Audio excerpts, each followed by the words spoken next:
Welcome to Career Tools. This week, meeting preparation questions. The questions this cast answers are: how do I know what preparation I need to do for a meeting? What questions will tell me most about meetings? And why should I prepare for meetings? Have you ever wondered what your manager was thinking when they made some decision or another that seemed crazy to you? When you became a manager, did you think, oh my gosh, I now realize why they made those decisions, and it all became clear? That happened to me too. And now, if you're a manager, probably the execs are a mystery to you. But there's a way to understand them, and that's to get the new Executive Tools podcast and listen to what they're going through, what they're thinking, and what they should be doing. It's a way to find out how to understand the people who make decisions that affect your life without actually asking them. To get the Executive Tools podcast, you'll need to be a personal licensee. So go to the Manager Tools website, look for products in the menu bar, and choose personal license from the dropdown. This is a new chapter, as it were, in Career Tools podcast, because this week I have Andrew with me. So Andrew has been with Manager Tools for a whole 6 months, and already he's on the podcast. So that just tells you how good he is. If you believe the internet or the press or anybody who reports, or discusses with you over a pint their work life, meetings are the bane of everybody's existence. We're all double booked, triple booked, quadruple booked if we're really important, and never have time to do our actual work. People say, oh, I'm always in meetings, I never have time to do my work. And most people say that meetings are ineffective, that actually the end of any meeting is just an agreement that these people should meet again for another meeting. It's ridiculous. And whether or not that's true for you, there are ways to make meetings more effective. Even if you're not leading the meeting, there's ways to make it more effective for you and to present yourself in the best light. And one of the things that you need to do in order to get to that point is to accept the meeting invitation and then think through the 4 questions that we're going to cover in this guidance.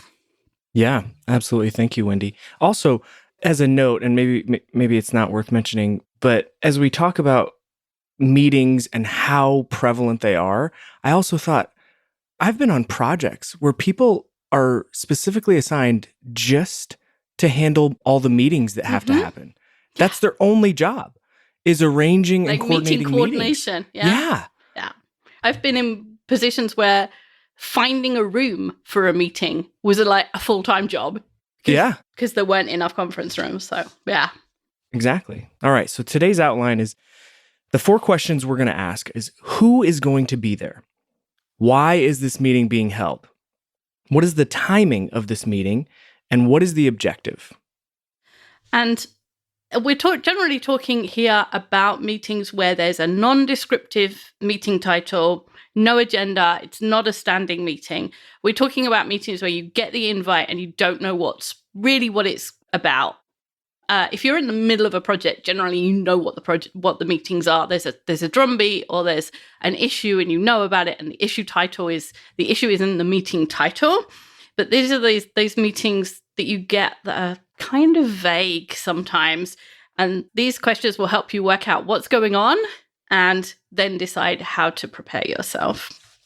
And part of the reason I wrote this is because when I was 21 or 22, I worked for an amazing manager, and I had a meeting on my calendar, and she said, "What's that meeting?" And I said, "Oh, these people invited me to the meeting." And she said, "So why are you going?"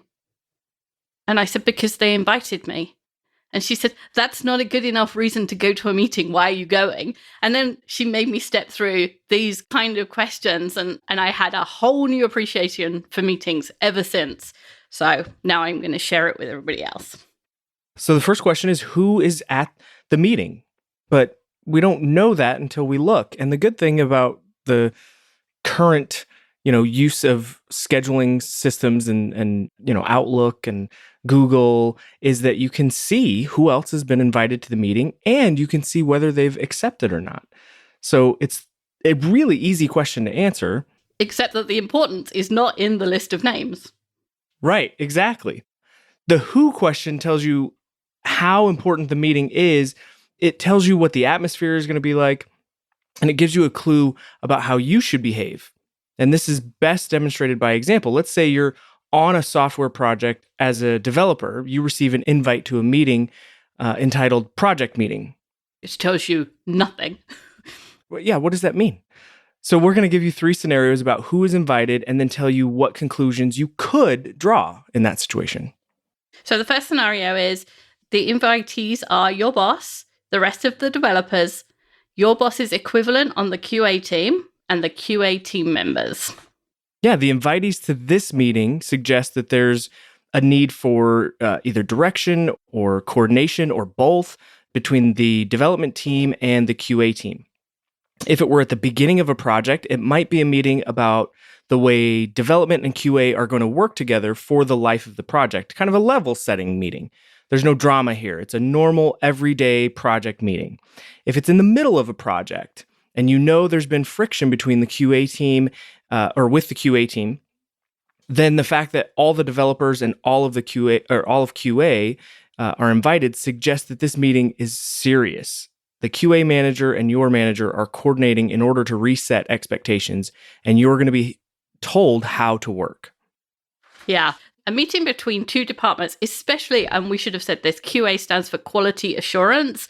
And so developers develop software, and then quality assurance make sure it works or make sure it does what it should be doing. And the fact that those 2 teams are having friction and they're all being moved into one room suggests that somebody is about to lay down the law and tell you how you're going to work, because what you're doing right now is causing friction, and that's a bad thing on a project.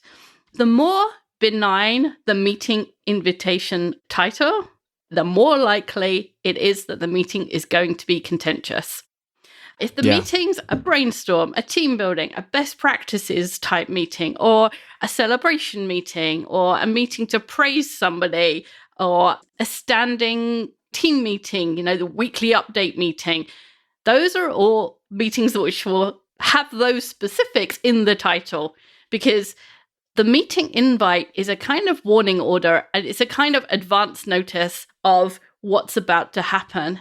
Anytime that people are not giving you the specifics about what's about to happen means that they're not hiding something that's too much, but they're not inviting thought about it. They're just trying to slide it under the radar a little bit. Yeah, I think of it as a way of controlling the message, right? Yes. Getting little out there so that I can control the message when we're in the meeting. And I think that's a consistent thread throughout this cast, is that if it's good news, it's just thrown out there. It's in the title of the meeting, or it's not even a meeting at all, right? So we're going to tell you that to be a little skeptical, right? Professional skepticism works well with meetings because, you hope for the best, but plan for the worst. And, if it's good news, there's not a lot of thought that's put into it, because if someone is caught off guard or caught by surprise getting good news, it's fine. That's why we tell people to practice giving feedback and rolling out positive feedback first, because if it's good, they'll handle it well. It doesn't matter, the delivery method, but specifically for meetings, if it's ambiguous or, intentionally vague, that's a sign. That's something to be a little cautious of. Yeah, they're trying not to borrow trouble by signaling that something's about to happen. So exactly. Scenario 2, same meeting title. It just says project meeting. And the invitees are your boss, all of your peers, your boss's boss, all his directs, i.e. your boss's peers, and all of their directs, including the QA team. So this is a big meeting with a lot of people. And the more people that are invited to a meeting, you can know, the more serious it is. You've probably seen those meeting clocks. You can find them on the internet, and you put in the salaries of all the people in the meeting, and it tells you how much per minute the meeting is costing. The more people that are in that room, the more that meeting is costing. And so the return on that meeting has to be high. It either has to be a dramatic change in behavior, or it's at the end of a project, or it's the kickoff of a project that's a lot of revenue for the company or very significant for the company. So more people usually means it's more serious, or at least it has more impact. A big celebration meeting is not serious, but it has more impact. The more people in the meeting, the more investment the company is making, and therefore the return has to be bigger. Absolutely. Yeah, meetings with swaths of the organization like this are often bad news. The fact that the company wants everyone to hear something at the same time usually means that there is news that needs to be carefully communicated and controlled. We don't usually treat good news that way. If this meeting were the end of a year or end of the year blowout pizza afternoon, which would have the same invitees, it would probably be named End of the Year Blowout Pizza Afternoon. Yeah, right. It wouldn't be a surprise. If this meeting has been on the calendar for months, then it's probably just a status update. The longer the warning about a meeting, the more likely it is to be benign. We'll get to that in a minute. So scenario 3, same meeting, project meeting. But this time the invitees are your boss, his boss, his boss's boss, and a senior person from sales. And you could be fooled here because this is a short list of people. And we just said the more people that are being invited, the more serious it is or the more impact it's going to have. But actually, if you think about it, there's fewer people here, but they are very highly paid. And so the fact that these people are in the meeting still means it's serious, significant, has impact. Yeah, going back to that salary calculator thing, right? I mean, you could have half the number of people in the meeting, but twice the number of salary depending on the salaries. Easily, right? Easily. Yeah. And the fact that sales is invited probably means the customer is involved in some way. Our first thought would be that somehow, since you're a developer, that development is not producing what the salesperson promised the customer or what the customer thinks the salesperson promised. Sales obviously considers this a big deal because otherwise they would not have escalated the issue to 3 levels from where you are. The fact that there's 3 levels, 4 levels in this meeting is really significant. And if you're invited to a meeting like this, be prepared to defend your work and have a really thorough understanding of what can and cannot be done. The reason you're in the room with these people is to be the subject matter expert. It's to be the person who can explain exactly what's going on, exactly what can be done, and exactly what should be done at a level of detail that can help these other people make decisions. And when I say defend your work, that doesn't mean you go into the meeting ready to say, well, I did it this way because so-and-so told me, in that kind of really defensive way. When I mean by defend your work, I mean be able to explain what you did in a cool, calm, collected way, but say, okay, we decided to do this module because of X, Y, and Z, and it fits what the requirements were by this way. Now, it's entirely possible that those other people in the meeting will turn around to you and say, that was a bad decision. We're not going to do that. That doesn't fit the requirements. There's a new plan. And if you're an individual contributor, that can feel like, oh, the weight of this project is on me and I made a mistake. But that's not what's happening usually, because a project is bigger than just you. You're there as the expert, not as the scapegoat, usually.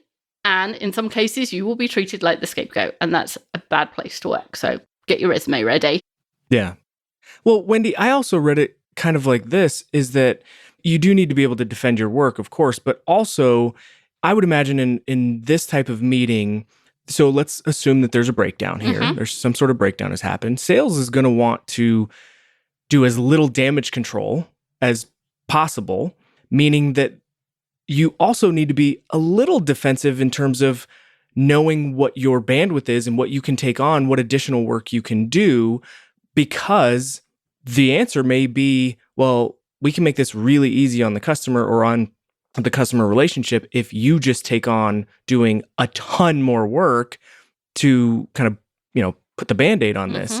And so I think that's another kind of defense. Don't be defensive. Know what you did, be able to support your decisions, but also know where you're at, what your capability is, what your bandwidth is like, so that you can not overcommit to a solution potentially. Yeah. And the good thing about having such senior people in a meeting like this is they can make decisions and they can say, right, this customer is important enough that this is the only thing you're going to do for the next week. And we'll find other people to do the rest of your work.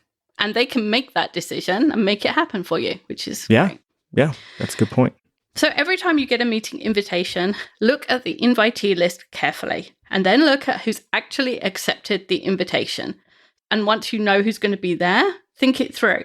Why would this group of people have been invited? What are the possible topics? Is it going to be a positive or a negative meeting? And again, I would say hope for the best, but prepare for the worst. Absolutely. Because, you don't want to be caught flat-footed. I said before that the one thing that was the biggest change in my career was learning about DISC and how other people thought differently from me, and that their motivations weren't there just to wind me up, but that they actually had reasons for the things they do. And now you can learn all that in just 4.5 hours. So half a day, and you can change your entire work life for the rest of your life. We are teaching our Effective Communicator Conference virtually on August the 26th. It's just 4.5 hours. To find out more, go to the website, look for training, and choose Virtual Effective Communicator Conference from the dropdown. So the next question we ask is, why is this meeting being held? As Wendy mentioned, meetings cost money. Meetings should not be called if another cheaper method of communication would work. We've all seen that meme, right? That says, this all could have been an email, or I survived a meeting that could have been an email. And the person who called the meeting chose to communicate with all of the attendees together at the same time. Why, right? You have to ask yourself why. And here are some reasons which could either stand alone or could be combined with one another as a purpose for the meeting. So the first why could be explanation. Something complicated needs to be explained, and therefore synchronous questions and answers are required. Could be cooperation. There's a need for 2 or more people to work together more than usual or on something unique or different. Coordination. The work needs to be done in a certain order. Orientation. The work requires a baseline of knowledge for more than one person. Contention. A situation that will cause conflict needs to be discussed. And celebration. Celebration because, you can't really celebrate on your own, No, right? The celebration you need to is, call a by meeting. definition, with other people. Yes, Yeah. exactly. And so those are just some of the reasons, but there's got to be a reason why someone decided to put people together in a room rather than sending email. And we'll get to, in a minute, objectives, which is different from why is this meeting being held. And if you're thinking right now, I know why this person called a meeting, because they want to, because they're able to, and they want to exercise that ability, that's possibly a reason, but we'll get to that in a second. That's different from why, or at least the spoken why for a meeting. Right. Yeah. Right. Next question, what's the timing of this meeting? So the less notice you have about a meeting, the more likely it is that it's being caused for a negative reason. If you are told to clear your calendar for a meeting in less than 24 hours, it's something big. That's big. And it's bad. Yeah. And it doesn't matter whether it's you and your manager or it's the entire company, it's not good. And in some places where the speed of the op tempo is fast enough, then maybe 24 hours is too long. Actually, 24 hours is, a standard meeting. That's how long meetings generally, that's the runway that meetings generally have in your team. But for most people, that 24-hour rule will work. But again, if that was good news, that would be communicated differently. Yes, right? exactly. It wouldn't be clear a your meeting. calendar. Yeah, totally. Meetings that are more than a week away are generally benign. Meetings between 24 hours and a week are the hardest to judge because the duration between the meeting invite and when the meeting takes place depends on the company, your team, that particular, manager's norms, could even be their their DISC profile. Right. What they register as important enough to call a meeting for could be completely dependent on their communication style. So pay attention to what usually happens, and you'll get a sense for what timing means where you are. You could work in an organization where, more power to you. I feel bad for you, but you could work in an organization where that's common, that it happens quite a bit. And you may need to, temper your skepticism a little bit because that's just how your op tempo is. I hope not, but if that's the case, then that's the case. But you'll get a better sense of the internal workings of your organization by being aware, being cognizant of that, and kind of going from there. Yeah. All you need to do is pay attention for 2 weeks and you'll know. Yeah. It only takes that long. And most of us just go through the day and we don't think about those things. But the moment you start taking notice, you'll find there's a ton of information based on how long you get in preparation for any one meeting. Yeah, it's interesting how much data you could really compile or glean from, we all get those meeting invites and we don't get to them, or we check our email 3 times a day like we should be doing, and we look and we see, oh, somebody sent out a meeting request, then it got canceled, then a different meeting got rescheduled at the same time with similar invitees, but now so-and-so is also, and so you can get some really good working knowledge just from being observant and paying attention, and rather than just deleting those, actually looking and seeing, oh, who was on that? Yeah, right? And it will take you 3 seconds. And 3 seconds. Yeah. So the last question is, what is the objective? And this is where we get to that why question in a very different way. So there are 3 types of objectives in any meeting. There's the spoken objective, the unspoken objective, and your objective. So the spoken objective is the one that's either in the meeting invitation or it's what you're told if you ask what the meeting's about. So somebody will say it's a briefing, a status update. It's to discuss the way forward. It's to resolve an issue. It's to coordinate a response. It's to get us all on the same page. It's to kick off a meeting. It's the thing that is being broadcast about that meeting. Yeah. And the unspoken objective is just as important. And the one that answers to the previous questions will help you discern. We have some examples for you next, but these aren't the only unspoken objectives that go with these scenarios. Take into account all the information you have, along with your company and manager's norms, like we've mentioned. Don't jump to conclusions. We're going to give you a negative example here, but don't jump to conclusions just because we've provided a negative example. So the first example is a briefing. So that's the spoken objective. You're told it's a briefing. It's the entire company and it's short notice. The unspoken objective is communicating bad news. It's layoffs, a significant project issue, or the loss of a significant customer. The fact that it's short notice, there's a lot of people in it, means it's something significant. And generally, because it's short notice and they're controlling the message, it's bad news. Yeah, absolutely.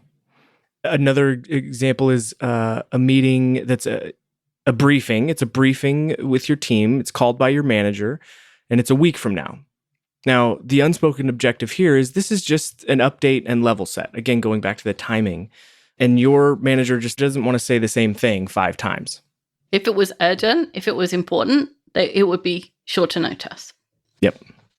The next one is a meeting that's been called, or the spoken objective is resolving an issue, and it's in a month, and HR is invited. Now, the unspoken objective is, for example, the communication of a systemic employee issue with legal ramifications. The fact that it's resolving an issue, but we're not going to talk about it until for a month, means it's not something that needs fixing or can be fixed right away. If it was a meeting to resolve an issue with HR and it was in 3 hours, someone is about to be fired. Yeah. That because of the, someone's done something bad enough that it needs an urgent meeting. But because it's a month out, there's a lot of thinking that's going into that meeting, which suggests it's something more systemic. And the fact that HR are there means it's something to do with employees. And I would just add, I've worked in HR. I have a little bit of an HR background. So I will tell you that HR folks are very quick to raise the level of urgency. They don't hesitate to raise the level of urgency, especially when it comes to employees. And so the fact that it has HR involved and it's a month out, couple those things together, it's not pressing. I mean, that it's very, very clear that that's not pressing, because anyone who's been in some meetings with HR, and I've been on both sides of those meetings, HR folks have no problem calling a meeting and saying it's urgent and we need to get to it quickly, even if it could wait. Yeah, exactly.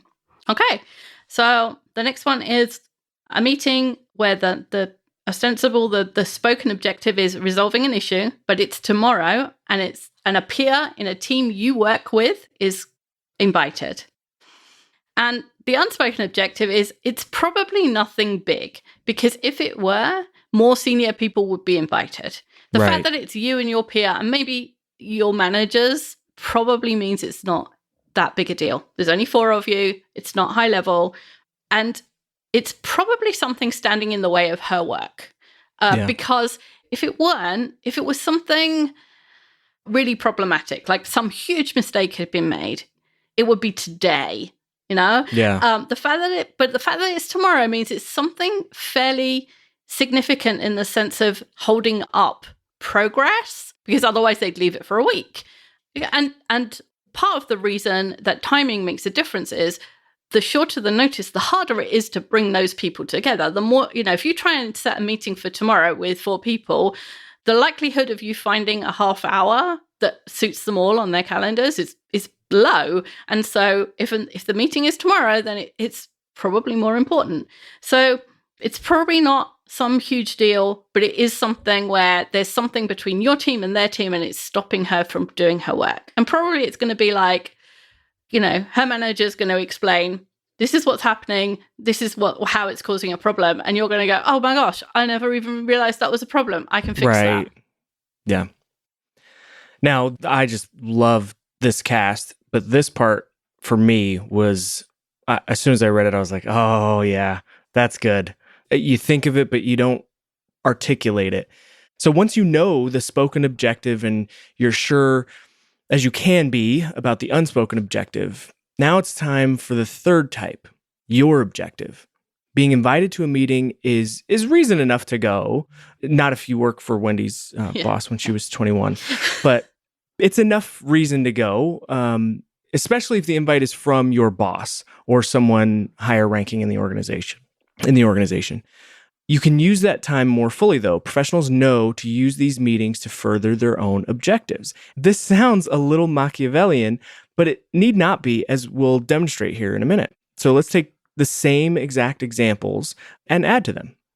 So the first one was a meeting that was being called a briefing with the entire company on short notice. And we discussed the fact that we thought this was probably layoffs or some significant customer issue. So your objective would be to take careful notes, because this will be important. You already know that, right? And this increases your knowledge. So your objective is increase my knowledge.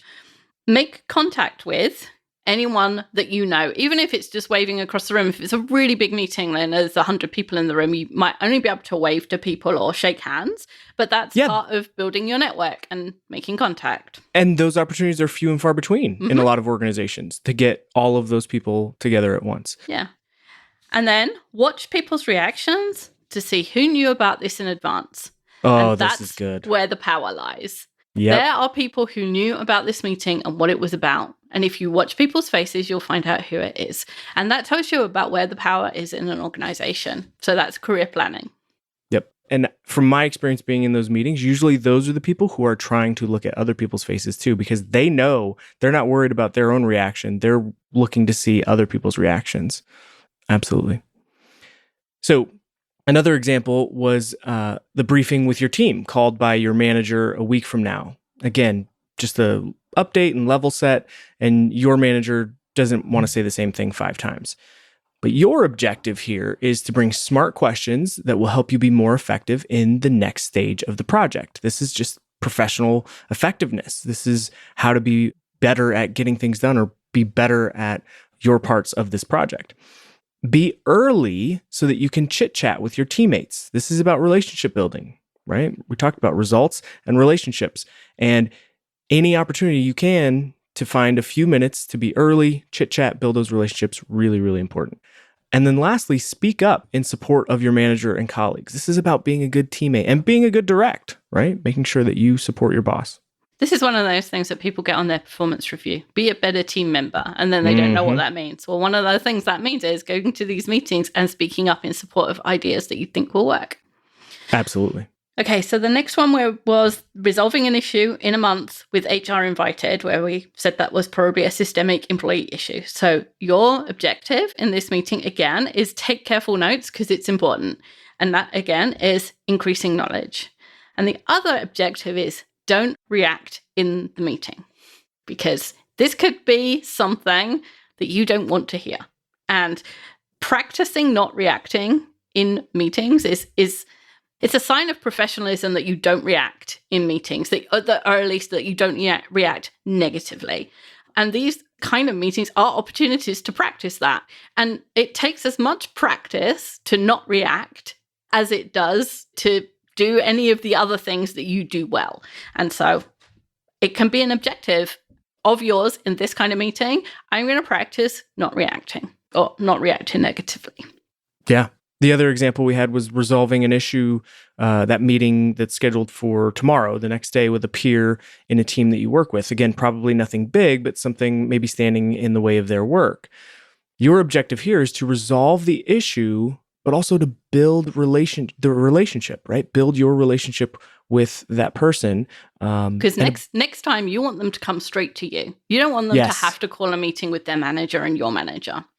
Yeah, which is about preventing future issues, right? We want to make sure they know, hey, the door's open. If something comes up, let me know. And the best way to do that is to tell them, but also fix the issue, right? Competence. You have to show that you will actually do what you say you're going to do. Yeah. So once you have your objectives, just remember to pre-wire the meeting, even if you're not presenting. So if you haven't heard the podcast about pre-wiring, pre-wiring is about communicating about the contents of a meeting before the meeting. If you're doing a presentation, it's about showing all of the participants, all the people that are able to make a decision about whatever it is you're presenting, showing them the presentation ahead of time, making changes so that when you go into the meeting, you know that all the people that you want to agree with your proposal are going to agree. So you don't go into those meetings and then have to justify, and it turns into a nightmare.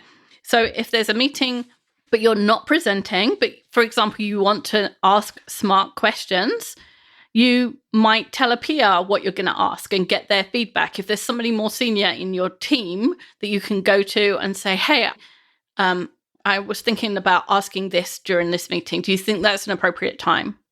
I am one of those people that speaks without thinking. With my dad, it says, engage brain before opening mouth. I don't do that. And there has been times when I've been in meetings and asked a perfectly reasonable question, but not in front of the people that were in that meeting. I just threw someone under the bus, or I pointed out some kind of error, or I just made someone else look bad by asking the wrong question. So having somebody to ask is great. And also, if they agree that that's a smart question beforehand, then in the meeting, they'll go, oh, yeah, that's a good question. Because they've told you to ask it. And so they're going to support it out loud. And so that makes you look good. Absolutely. I mean, and it could be for one of those, short notice, all company briefings. It could be just agreeing to meet up with someone that have a good relationship with after the meeting to compare notes. Hey, is this the same takeaway you got from that meeting? Yeah. What do you think that means for our careers? Like, do you think we should jump ship? Right, exactly. Yeah, totally. So not every meeting will benefit from pre-wiring, but almost certainly more than you are thinking of or actually doing now would benefit from pre-wiring. There are some people who seem to have a sixth sense when it comes to meetings. They know just how to prepare. They know to ask the right questions. They react in the right way. They get their own way every single time. And when I was in those meetings, when I was 21, 22, I was like, how does she do that? Well, like everything, you can break it down. It's a skill and you can learn it. You just have to do the work to do it. And asking the questions that we gave you here and thinking through some of these scenarios and what they would be like in your company will help you be that person next time. Thanks, Andrew. Thanks, Wendy. Great stuff. That's all for this week. We'll be back next week with a new topic. Bye, everyone.